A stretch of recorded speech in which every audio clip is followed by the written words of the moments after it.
All right, hello, welcome. Hope you all had a great weekend.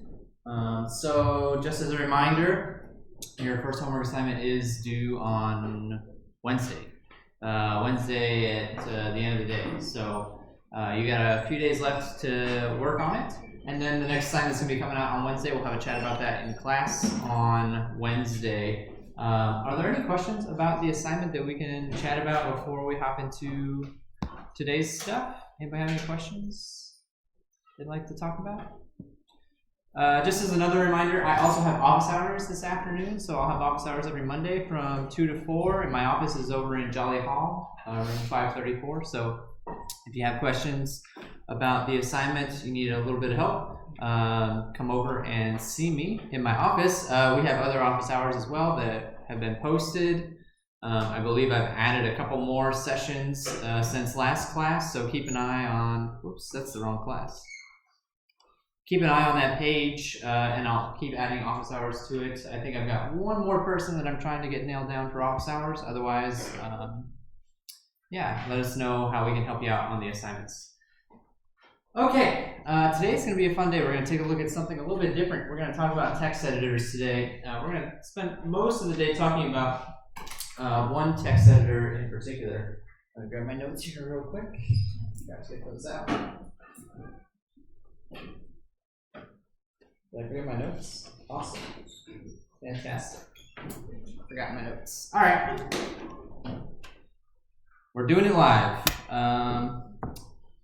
Yeah, so we're going to be talking about a text editor called Vim today. So just to give you a little bit of a background, a little bit of history about that particular text editor. Vim is a text editor that actually is based off of a much, much older text editor called VI, where VI came out back in the 70s. So Vim was released as an improvement on the VI text editor. The M stands for improvement, right? So they basically said, oh, cool, here's this old text editor that looks like it still could be useful, but let's give it some updates and let's keep working on it. They actually still work on this text editor to this day. So Vim Improved came out in about 1991, and they're still working on it. They still release updates to it.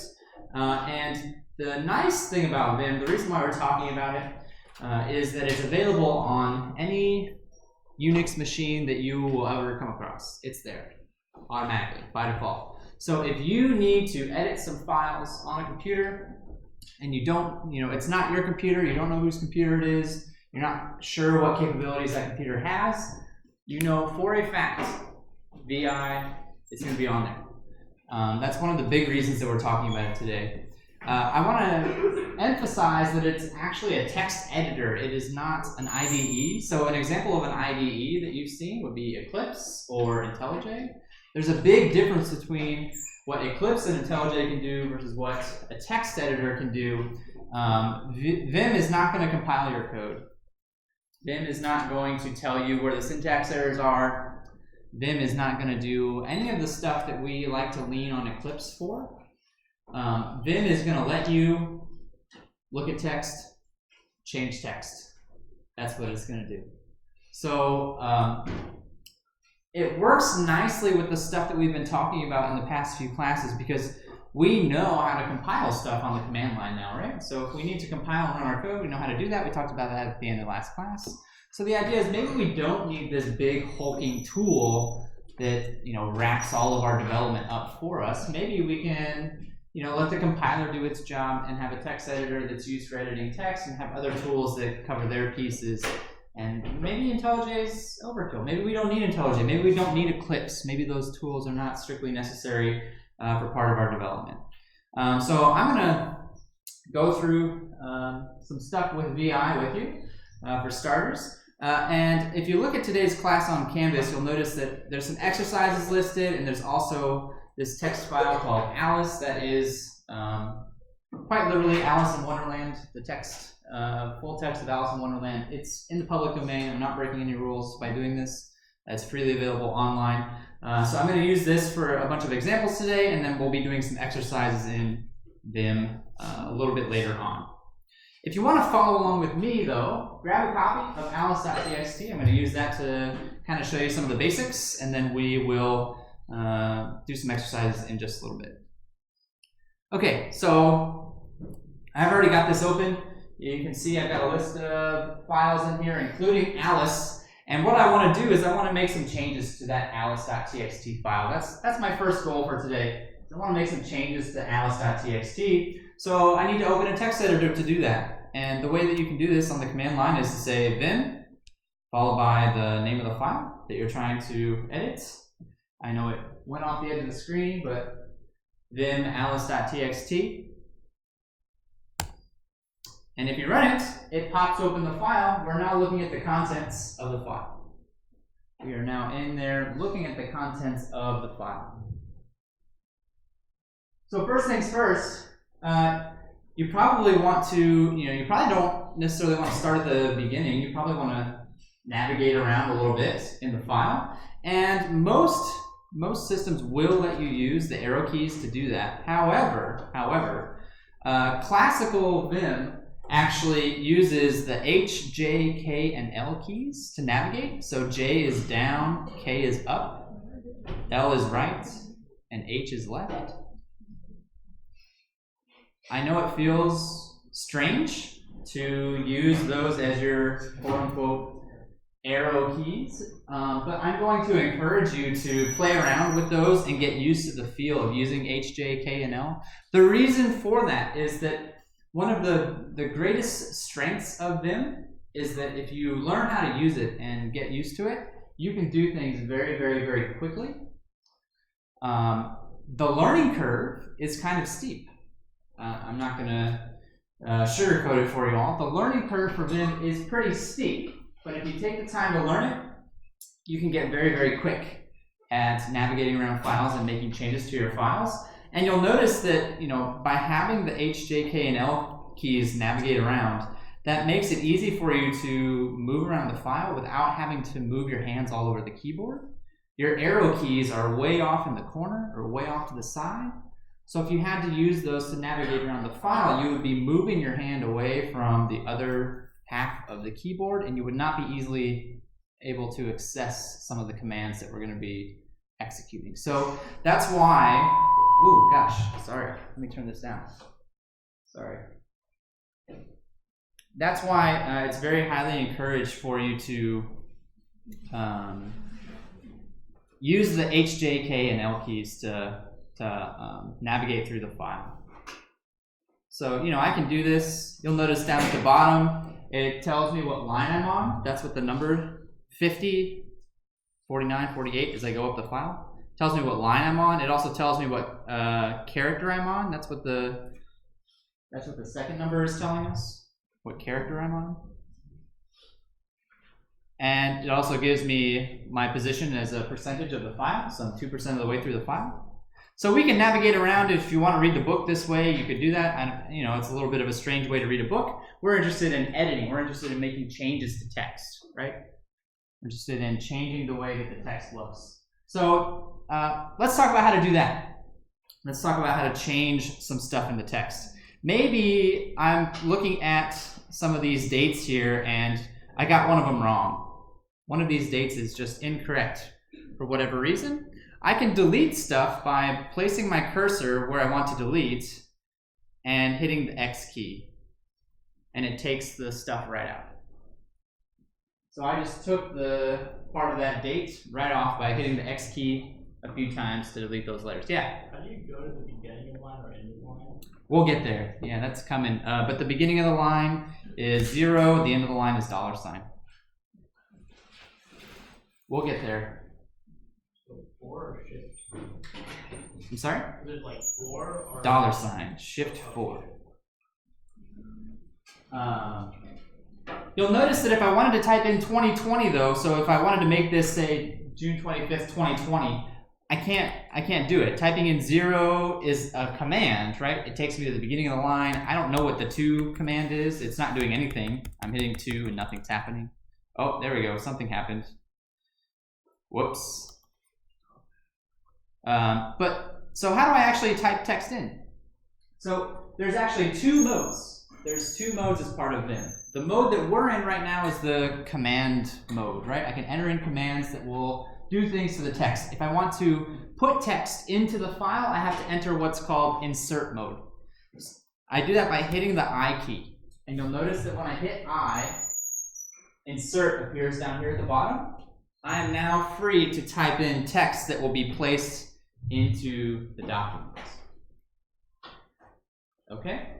Notice, though, that when I'm in insert mode, I can't use H, J, K, and L to navigate around the screen because it's now treating H, J, K, and L as text that I'm typing into the document.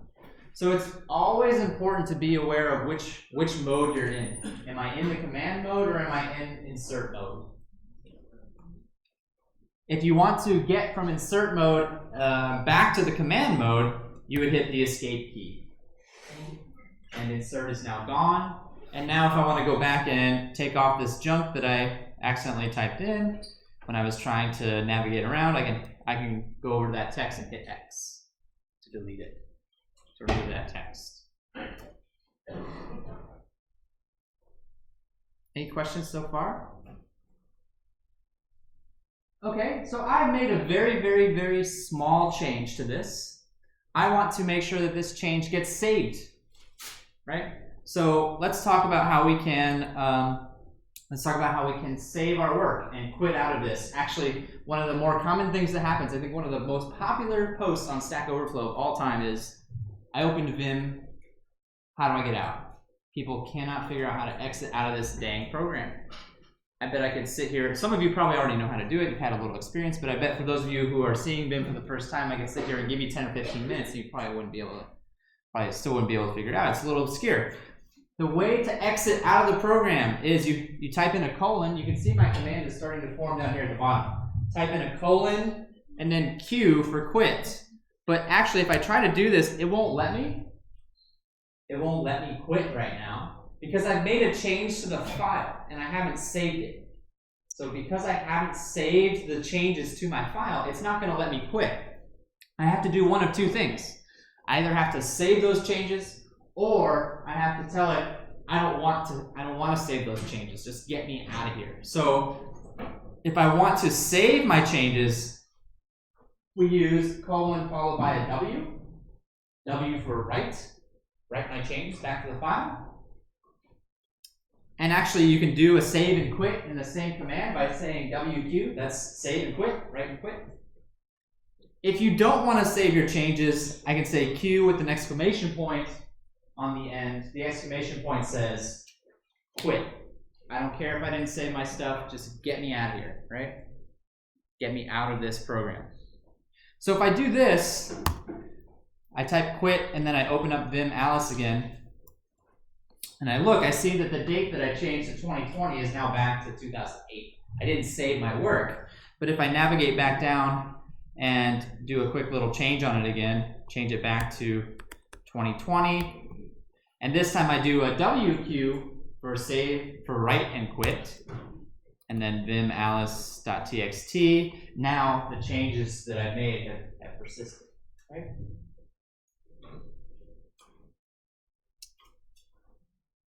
What other, any questions so far? Any questions? Let me check the exercises real quick just to make sure what I'm supposed to be talking about since I forgot my notes. Cat.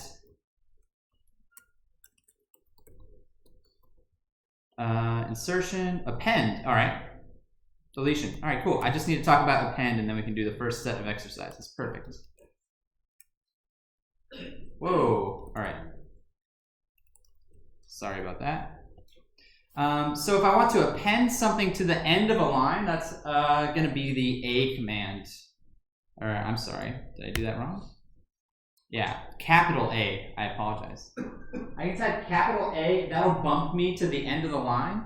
If I type a lowercase a, actually, you'll see that it appends to the current place where my cursor is. So right now my cursor is on this colon. If I type a lowercase a, notice that it puts me into insertion mode and it places my cursor after the colon where I was. So I'm appending to wherever my cursor was in the prior to executing that command. I can type some stuff in. So append is just a slightly different way. Notice that I can enter insertion mode by hitting I.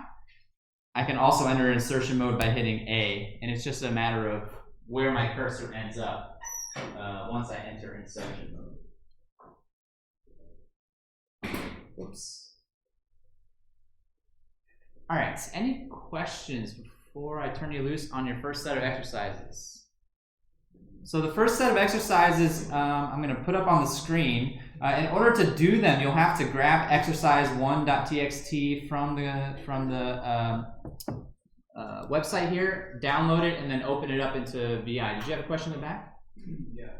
What are the benefits of using a bin versus nano? Yeah. So this is a great question. I was waiting on somebody to ask me. I'm surprised you chose Nano. Actually, I was expecting to hear a different one. But there are many other text editors available. VI is just one of a family of command line based text editors like Nano, Emacs. If you're asking me, why is one better than the other, my answer is because people like it better. Like, there is quite literally not necessarily a distinct advantage of one over the other. I think the one concrete criteria and the reason why I chose Vim as opposed to the other ones is because Vim is consistently rated as the most popular. So there are a lot more people using Vim than Nano or Emacs. That could change, and actually that was not always true in the past. It could be different in the future, but right now, if you look at polls of programmers, Vim is very popular. That's why I chose it. Yeah. All right, I'm going to turn you loose on this first set of exercises. Remember, you have to download this file and open it in Vim. And let me put the exercises up here on the screen. Whoops. Quit out of that file. And exercises 1. So here are the 4 exercises using the commands that we just talked about. You can see the 4 exercises here. I'm going to give you a few minutes. Talk to your neighbors if you need to. Work together if you get stuck. And I'll be around if you have any questions. All right?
We had to work away a little bit.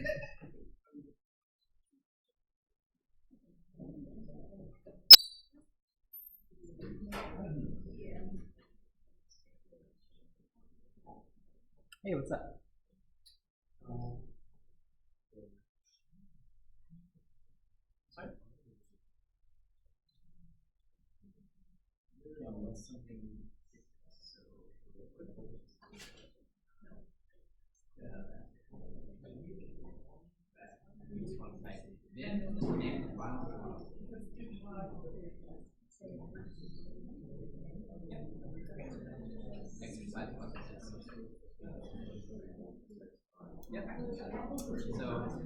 So you're in the wrong direction now. This means to open a blank file. You download it and save it. Download. So you have to navigate the downloads first. Do a CD into your downloads. And now try that.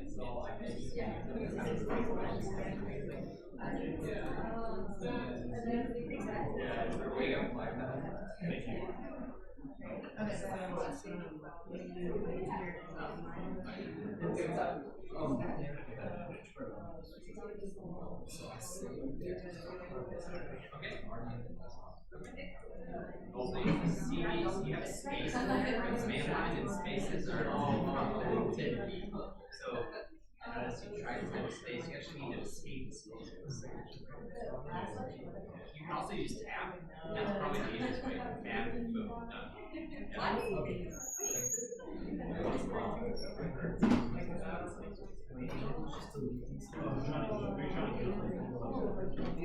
Yeah, I think the terminal that you're already there. CD back up. Show you like the main page. And I think you should see a folder called Hey, what's up? Is there like a man page or like command that just start pressing random buttons and stuff happen? Yeah, I know that we like that word. We type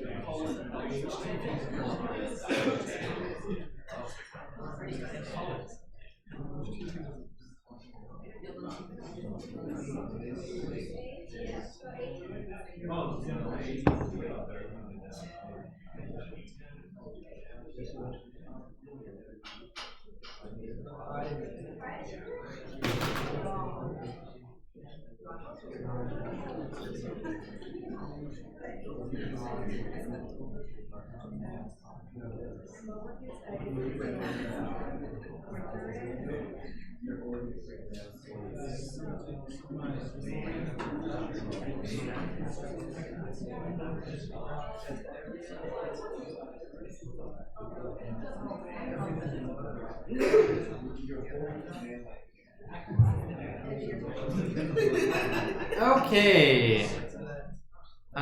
So the first exercise was to use deletion to fix the line of text that was given to you. So if you open up the exercise, what is up with this right now? If you open up the exercise 1 file, you'll see that actually the first line has some extra letters in here. It's supposed to say, hello, my name is Bruce Wayne, but you can call me Batman. He would never say that. I don't know why. I don't know why he would say anything like that. But, so, you know, getting used to the navigation to take out the extra stuff, the extra letters was the point of this little exercise. There we go. Right? Removing the extra text to make that work. The second one, I think wanted you to use insertion to you know, make these two lines match. So this one, this first line got chopped up. Some of the words were left off. Some of the words were chunked up. So, you know, say, mean, right? Using escape to get out of insertion mode so you can move over to the next. Whoops, I hit the wrong command, which happens all the time. Hello. Insert. Oh, I missed an S. There we go. About me. So I can do these things, but actually the usefulness of these exercises is for you to do them, right? Get your fingers used to hitting the keys, going into the different modes and out of different modes. Watching me go into and out of the modes is not going to help you build your skills. The hope was that you would get used to practicing some of these things for yourself. And then the last one here wanted you to use a pen. So if you hit Shift A, it takes you down right to the end of the line, and then you can just start typing the rest of the line here to make it match up. And then, of course, making sure that you save and quit. I actually don't want to save this. I want to get rid of these changes, so I'm going to type Q followed by an exclamation point. That will undo any of the changes that I've made and get me out of them. Any questions about those exercises before we take a look at some more commands?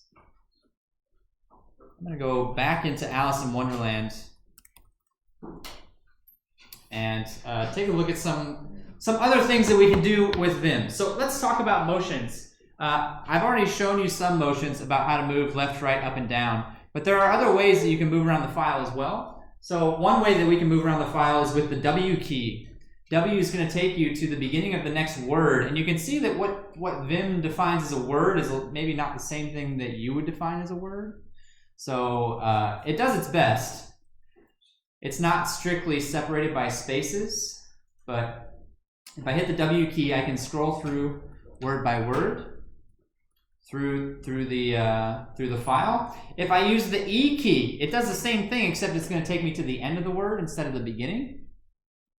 Again, I'm moving forward word by word, but this time my cursor is moving to the end of the word instead of the beginning.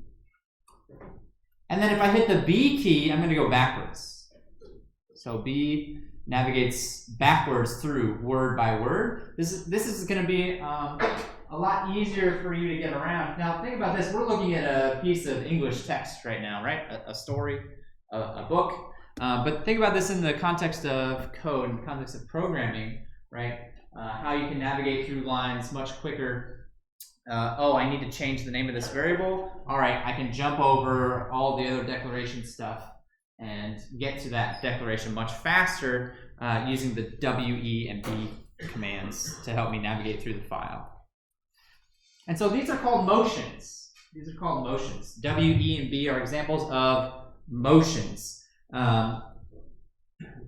The reason why we are talking about those is because a lot of commands in Vim are going to take a command and combine it with a motion. So one common command that does that is the D command, D for delete. So now if I want to delete something, I can delete an entire word. See my cursor is on 2020 right now, right? If I type D followed by a W, notice that it just took that whole word out. I didn't have to sit there and delete each character individually, right? Or I can go down a little bit into the text and see, all right, I'm on this word daisies right here, right? D, W, and the whole word just, boom, gone. Just takes that whole word right out. And so you can combine that with other things as well. If I highlight the Y here, and I type D followed by a B, remember B goes backwards? So it's going to delete everything from where my cursor is to the beginning of the next word going backwards that it finds. Right? Or if I'm in the middle of this word suddenly and I type D, E, it deletes everything from where I am to the end of that word. Okay? So a lot of commands work this way. D is one of the more popular ones that you'll use. It's a very common way of removing large chunks of text. We can use, somebody was asking about the beginning of the line and the end of the line earlier. D works with those as well. So 0 is what we use to represent the beginning of the line, and $sign is what we use to represent the end of a line. You can see that my cursor is jumping back and forth as I type 0 and $sign. If I go into the middle and I want to delete everything from here to the end of the line, I can type D followed by a $sign, and then it just chunks off everything from there to the end of the line. And then D0 would do exactly what you would expect in the opposite direction, right? From where the cursor is to the beginning of the line. Command followed by a motion. To make things even more fun, we can actually use counts as well. So maybe I don't want to delete just one word. Maybe I want to delete a couple words. So I can navigate to a section of text, and maybe I want to delete the next 3 words. I can type, let me make sure I get this right, 3DW, and then it took away the next 3 words. DW is delete word, and then the 3 out front means do that 3 times. Delete 3 words. Or actually, maybe I don't want to delete 3 words. Maybe I just want to jump 3 words ahead. I can type 3W, and it'll just move me 3 words at a time, right? There's a lot of different ways you can combine these motions. This is where the complexity of Vim kind of starts to shine through a little bit, right? It's a very simple command set, just single letters and numbers combined together to do very, very powerful things. So it's going to take a little bit of practice to get used to it. All right. And then what if we just want to get rid of an entire line? That's a very common thing to do. This is actually probably one of the most common Vim commands that I use. the DD command. If you hit D twice, just the entire line is gone. Extremely, extremely common to do. Think about how many times you do that when you're editing code, right? Just get an entire line out of there. If I want to delete, 5 lines, I can say 5 DD, and then there goes an entire paragraph, right? Just delete it. Yeah, what's up? If you wanted to undo something. Yeah, so this is a good time to talk about undo. Little u for undo will undo your previous command. If I'm working on a line and I'm making a lot of changes, so I'll just remove some characters, right? Remove some words. And I want to undo the entire line that I've been working on, I can type a capital U and it will undo all of the changes that I've made to that line. So it's actually keeping track of not just the changes that I make, but where they are in relation to each other. All of the changes that I made to that line I can undo with a capital U. I can undo one change at a time with a lowercase u. And if you want to redo, I think I thought it was Y, but that's not working. Is it Shift Y? Now I have to look that up. But another thing that's good to know, since we're on the topic of things that I don't know, there's a very, very, very comprehensive help system. So if you type :help, and then you can either just type this by itself, or let's say you want to know about a particular command, like the undo command. I can type help u, and that'll pull up the help page for undo. Undo changes. You'll notice that it accepts a count. So there's something that, I was probably aware of at one point in time, but had forgotten about. I can actually use a count with it to undo a certain number of changes. Oh, there it is. Control R is redo right there. I see it down below here. Control R is redo. And you just quit out of the help using :Q, just like you would quit out of a file. Actually, what you saw when you pull up help, this is, Vim's equivalent of tabs. I've got a tab up top showing me the help, and you can see that my Alice in Wonderland text is still open down here in the bottom tab. This is a whole realm of Vim that I was not going to get in too deep with because there's so much to talk about. I was going to stick mostly with the basics today, but you can have multiple files open in Vim at the same time, and you can navigate between multiple files if you want to. That's all possible. It's a very, very powerful text editor. Let me see. Any other questions that I can cover before we do another set of exercises? So now we're going to do exercises, exercise 2. So I don't need to save these changes. So just like before, download the exercise 2 file, open it up in Vim, and then here's a set of 5 exercises for you to work on. I'll give you 5 or 10 minutes, and then we'll have a little chat about them in just a little bit. Okay?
So the way to paste the command line is actually with the middle mouse. You probably don't have on a trackpad, but you can download the file and right click to save as. Yeah.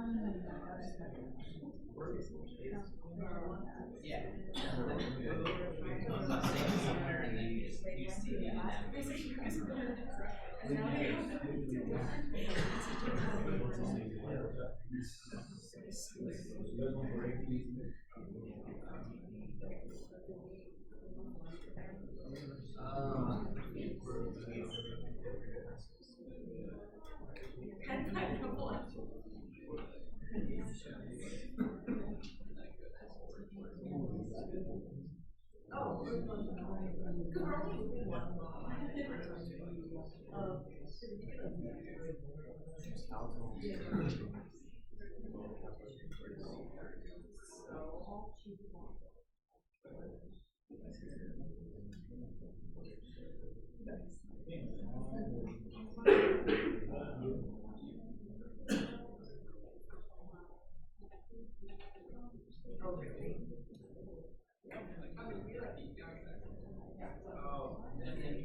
Yeah, I expected that.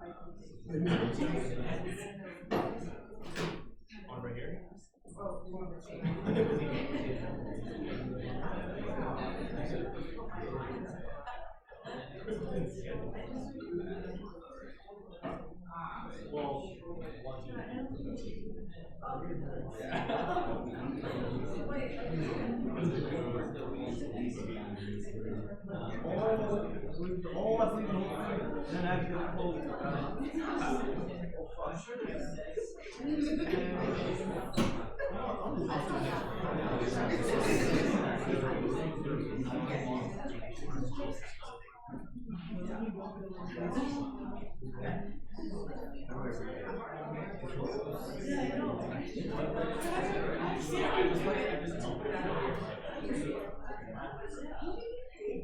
Wait, I deleted the line, but we got the last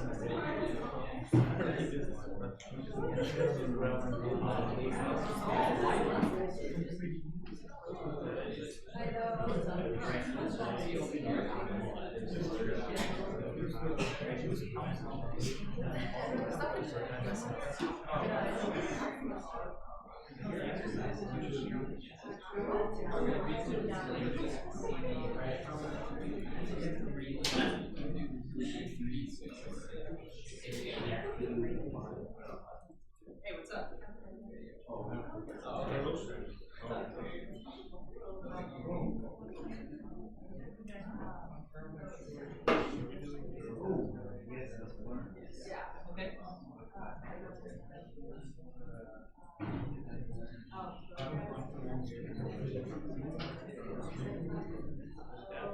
Yeah, I would say getting a food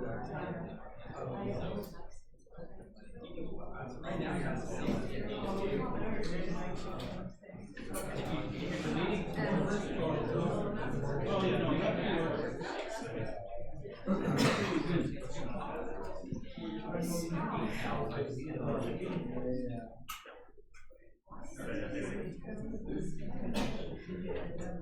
It's a good poem.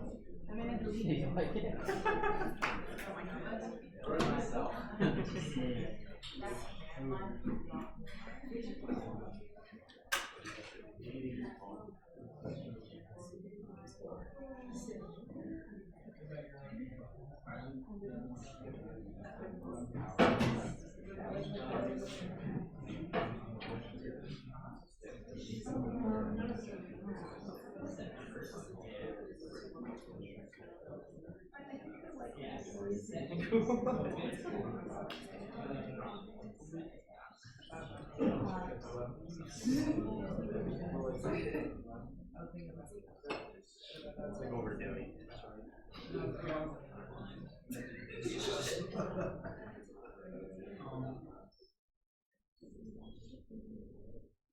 Oh, yeah, yeah.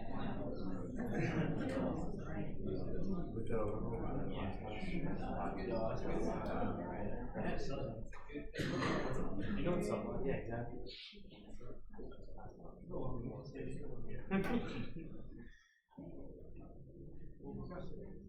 Yeah, what's up?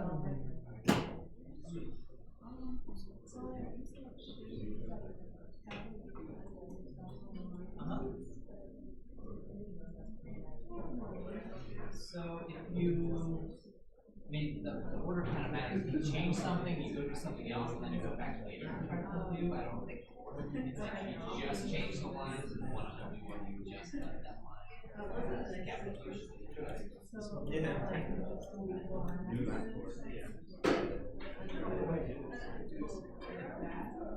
I think so.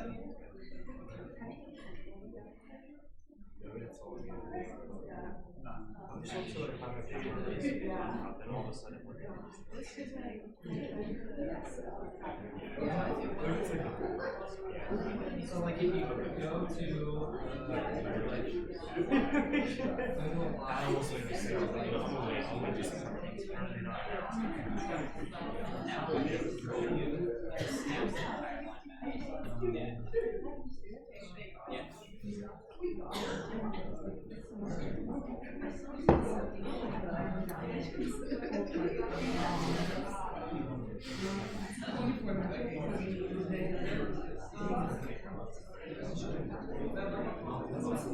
all right.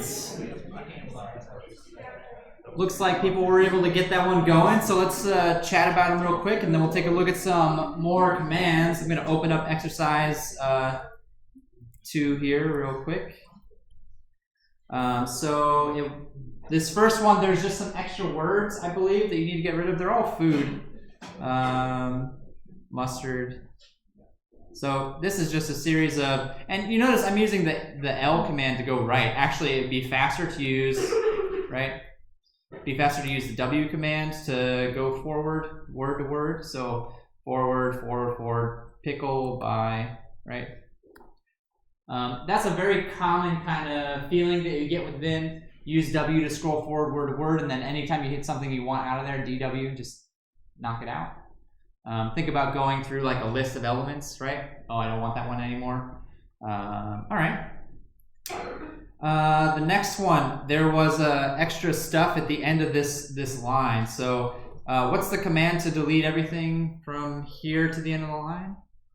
You could have done DW, right? And just done DW a few times to get rid of all the stuff. There's actually a faster way, though. D-money, okay. Somebody's got a music career ahead of them. Probably already taken. But anyway, yeah, $$ gets rid of everything from there to the end of the row.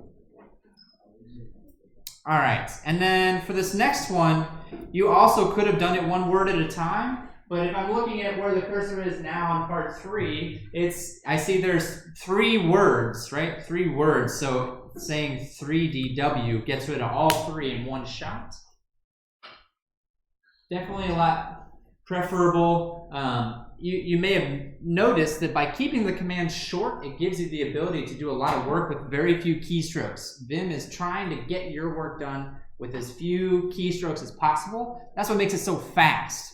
Once you get these commands like internalized in your brain, you'll be able to fly through files and make these changes without even necessarily thinking about it. That's where the power really comes from with using these short, quick commands to make these changes.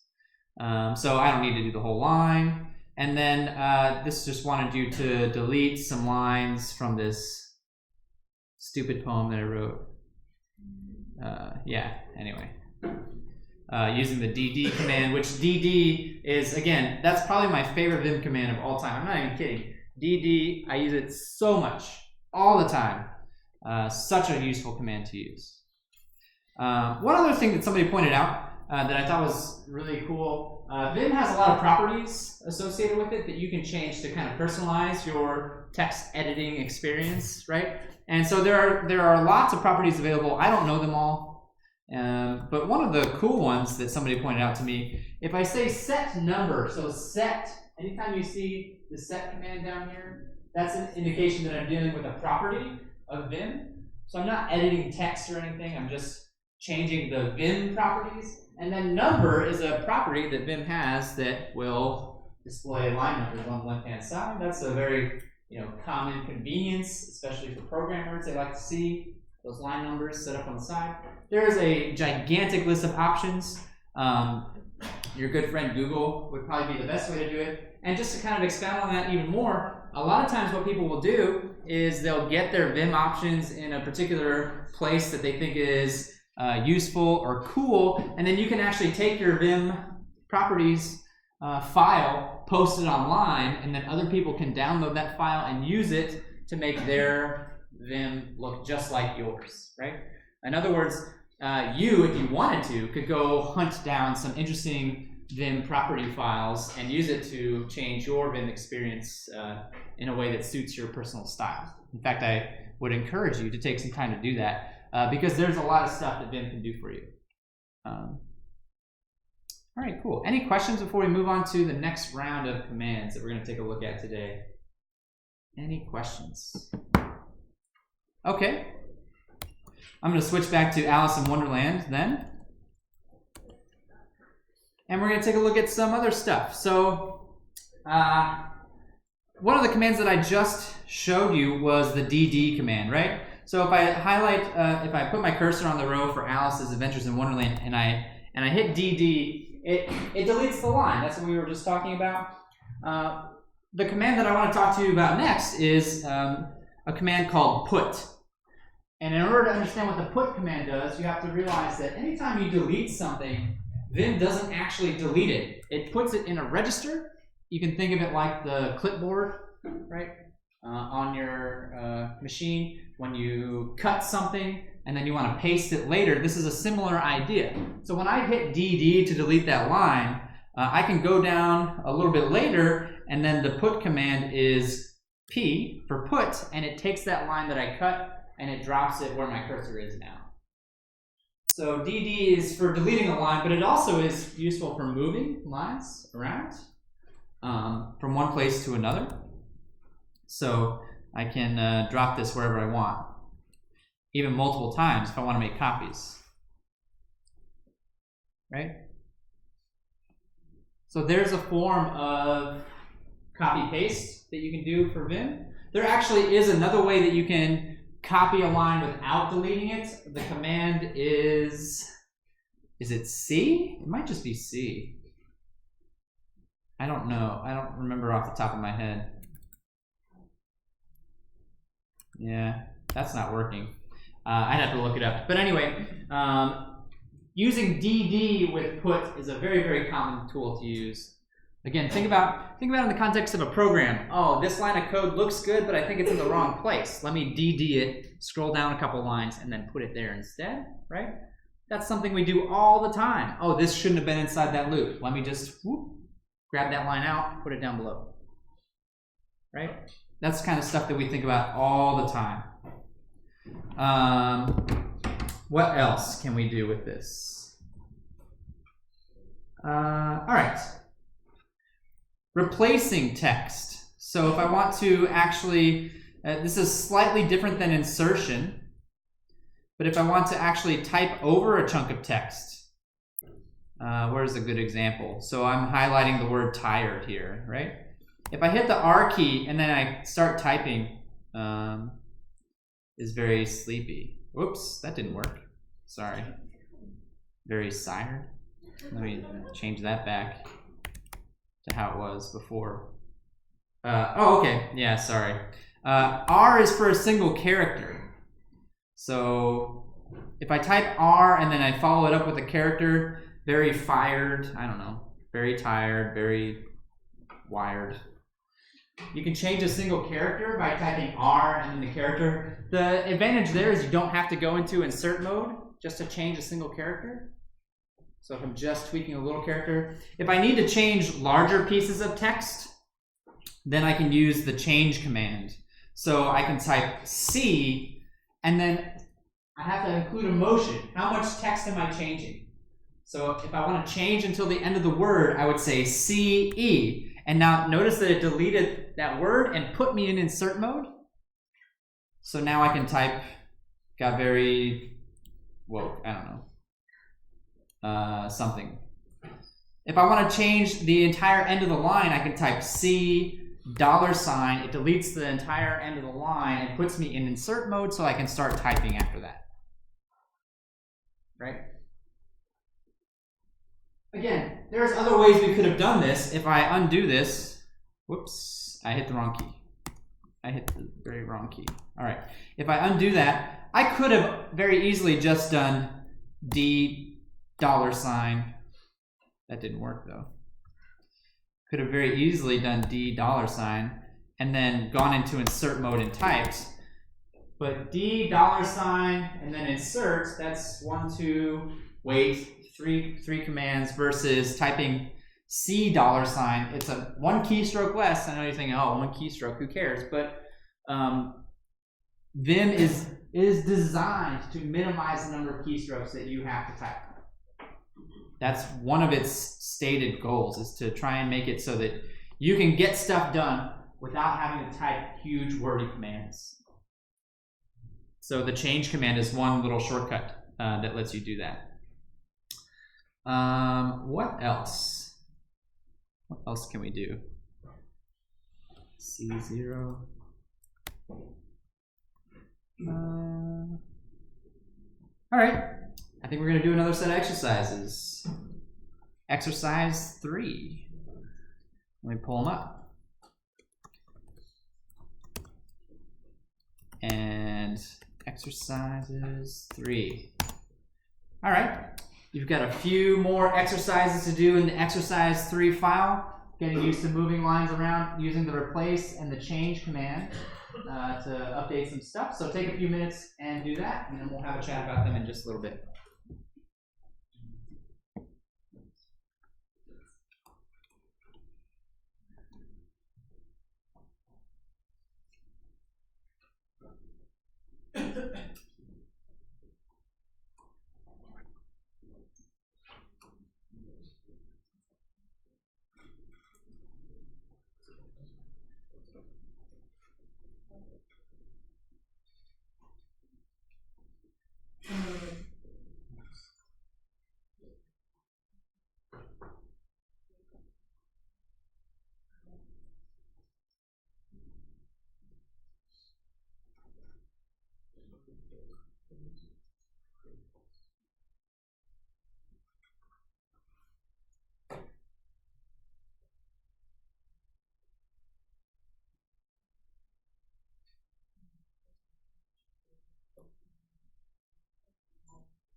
I thought it was rules of red flags. Do you like it too? What's up, Paul, with this? Well, okay.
That's how we sold that one.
Okay.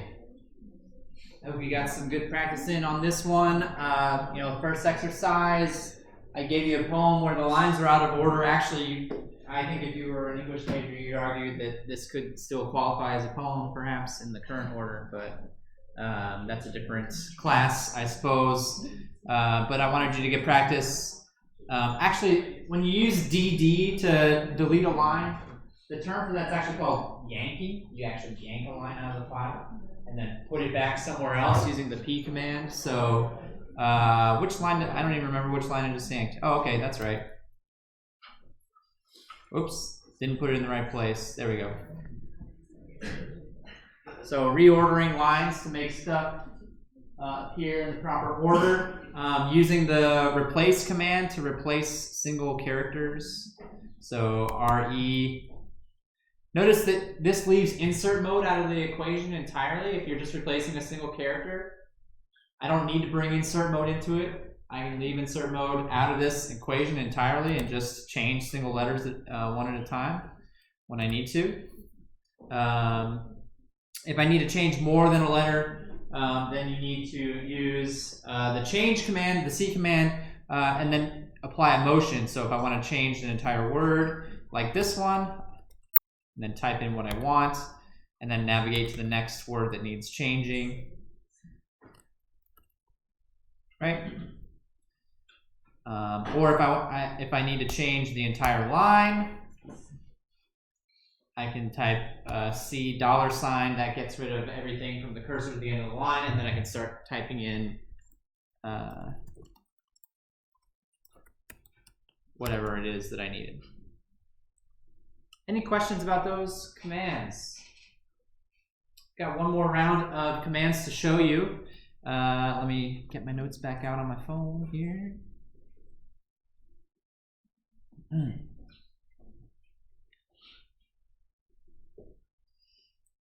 All right. So this last set of commands actually has to do with navigating around. Whoops, I didn't mean to do that. Wrong command, whatever, I'll fix it later. The last set of commands actually has to do with navigating around a file.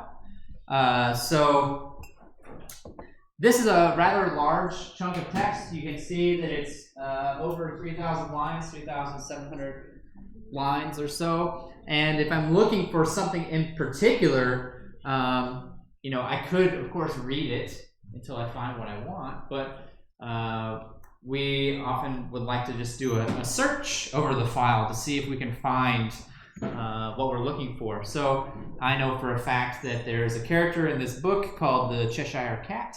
Or actually, no, let's look for, what is it, the Queen of something? Queen of Hearts, thank you. If I type a slash and then follow it with a search term that I care about, /queen, you see it didn't find it. Maybe it's capitalized. It is case sensitive. So queen capitalized, and now it's jumped far down in the cursor. I know it's kind of hard to see. It's right there, queen, right? So there's a mention of the queen, and you can see what line I'm on, right? And also, if I want to find the next mention of the word queen, I can hit the little n, and the cursor jumps down a few lines, right? So now it's searching for the word queen. I can hit little n to go to the next mention, and here it is right here. And so we can keep doing that. If I want to go backwards, I type capital N, and it starts searching in reverse. So I can find search terms, see where they appear in the file by typing slash followed by the search term, and then use little n or capital N to find the next place where that search occurs. Or the previous place where that search term occurs. So here I'm on line, let's see, where am I at? Here I'm on line 3,354, right? So I'm very close to the bottom of the file. I'm on very close to the bottom of the file, and I want to go all the way back up. I was like, okay, cool, I made it here, but actually I want to go all the way back up to the top. You could start leaning on the K key, right, to move the cursor up. But that's going to take a while, especially for a big file. So we can use GG, lowercase GG. Good game. Snap you right back to the top of the file. If you want to go all the way down to the bottom of the file, it's just an uppercase G. Goes all the way down to the bottom of the file. But actually, the interesting thing, I already forgot that line number. What was that line number I just said? 3,000? It doesn't matter.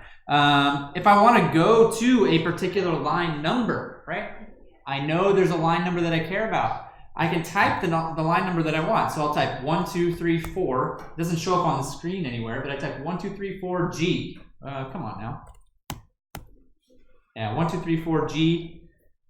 It didn't work. It took me to 2, 3, 4. 1, 2, 3, 4. There we go. 1, 2, 3, 4, GG. That's what I typed in, and it took me to line 1, 2, 3, 4. 3, 4, 1, GG. So type in the number followed by GG, and it'll take you to that line number. Think about how useful this is, right?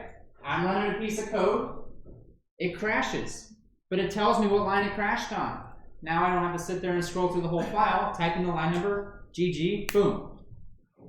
Jump right to the line that I care about. I can see what I need to fix.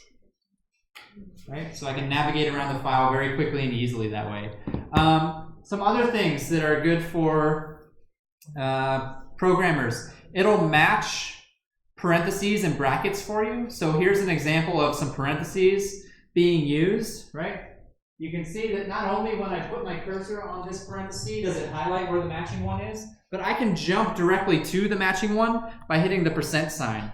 So my cursor is now jumped from the beginning paren to the end paren. It works for brackets as well, and I can jump back to the beginning. So I can use the %sign all day to jump back and forth. This is great if you've got those. I mean, I hope you don't have those. This is a conversation we're going to be having a little bit later, but those monstrous lines that have, you know, things nested inside of each other for days. This can be great to figure out if you've got the right number of parentheses, where things are matched up at. You can use Vim to help you out with that. And then perhaps one of the most powerful things that we can do is do a search and replace. I can actually find all instances of a piece of text and replace it with something else. So maybe, Alice in Wonderland is a classic, but her name didn't have to be Alice, right? It could have been, I don't know, could have been like Maria or something. A little bit different. So if I want to, I can actually find and replace, whoops, I entered insert mode, I didn't mean to do that. I can actually find and replace by typing colon followed by S. It always starts with S / Alice / Maria / G. So here's the command that I'm typing. Always colon first, S. There's always going to be an S out front and a G on the end. / the thing that I'm searching for / the thing that I want to replace it with. If I run this command, it will find the next instance of the word Alice, which is in the very top left corner up there, and changes it to Maria. But you'll notice that if I look down here, that, okay, it only did one. It found the next version of Alice and changed it to Maria, but just that one. It didn't do everything. It just did that one. If we want to, we can tell it to do everything by saying colon S / Alice / Maria / G C. Not C, hang on. I skipped it. I need a % sign out front. My bad. Put a % sign out in front of the S. This says, all right, go find everything.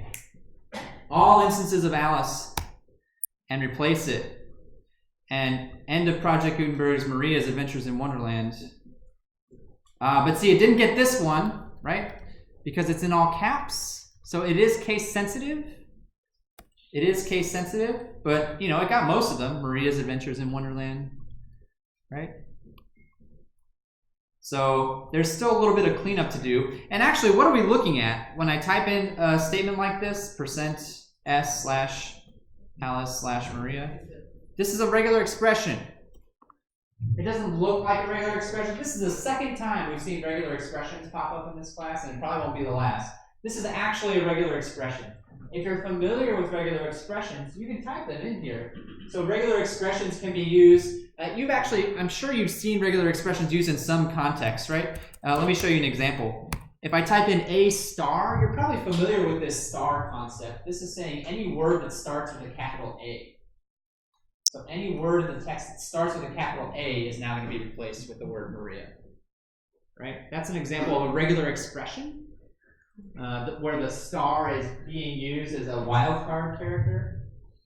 Match anything. There's a lot more that you can do with regular expressions. Someday we may have a conversation about them more specifically, but for now, I think using this as a find replace is a good tool. And then as one final thing that you can see, so maybe we decided, Maria's not what we want. I'll name it after my daughter Pearl. And then if I tack a C on the end of this, it's going to ask me for each one. All right, I found an instance of the word that you said. Do you want to replace this one or not? So you see the options down here, right? Yes, no, and then, I'm not sure.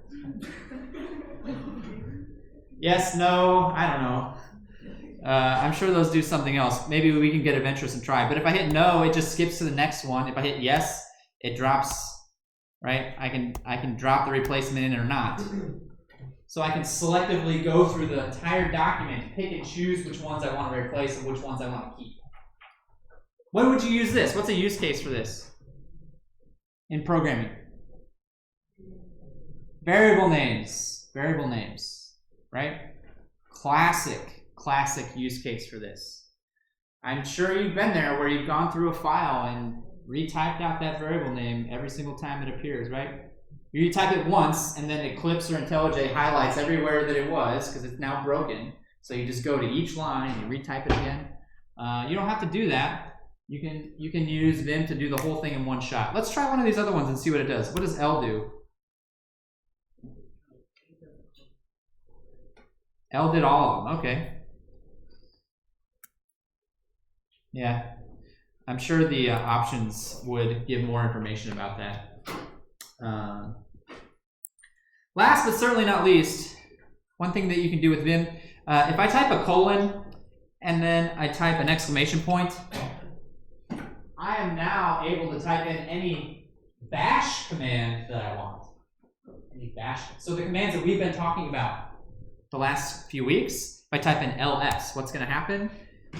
Look, it switched me over to the terminal and ran the ls command, so I can see ls right there. So I actually still have access to the command line even though I'm inside of the text editor.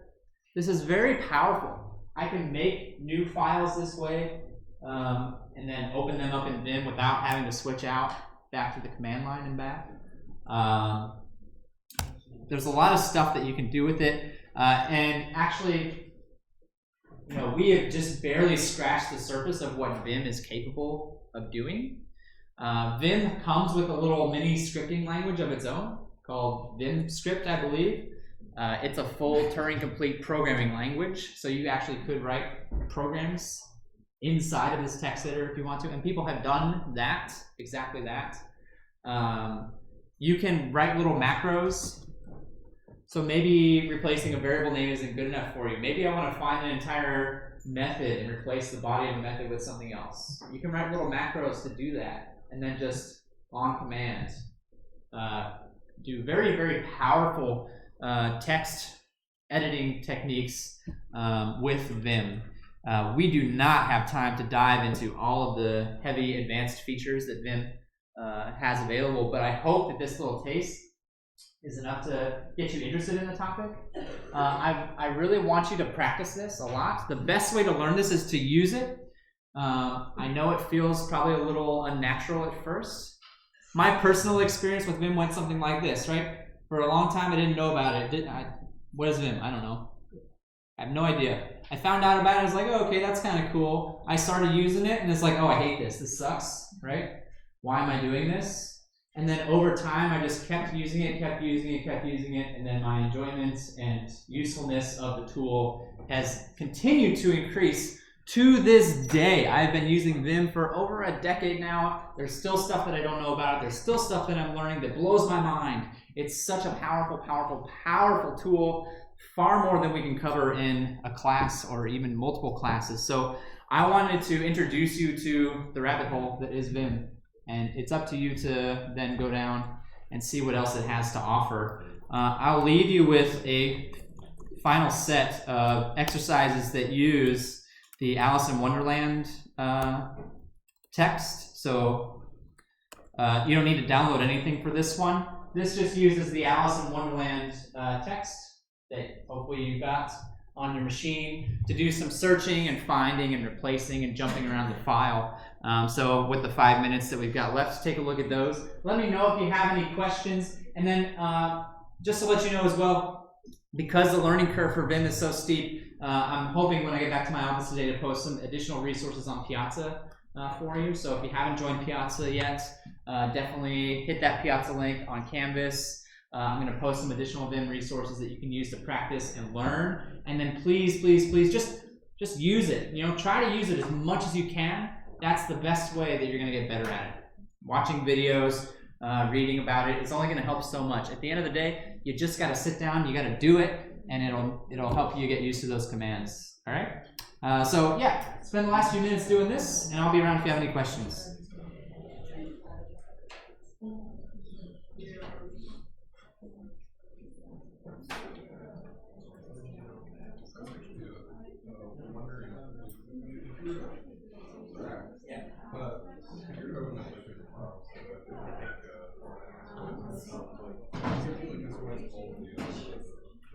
You can, yeah, you absolutely can. There's a huge amount of customization you can do. You should Google Or C++. You'll find tons of examples. Yeah.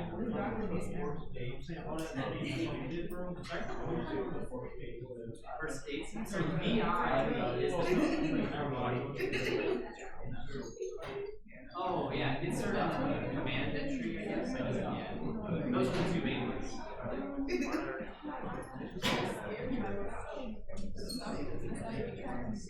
So colon and exclamation points, and then command. That was like, it was the first thought.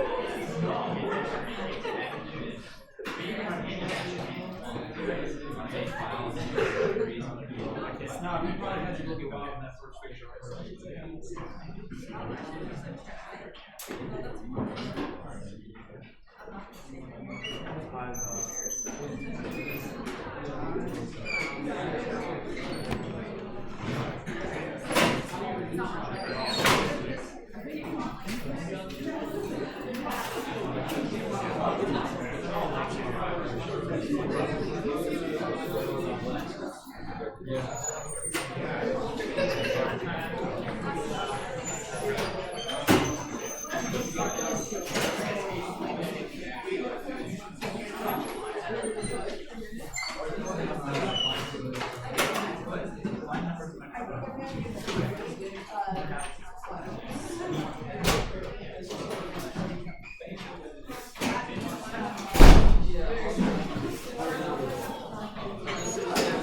Hey, what's up?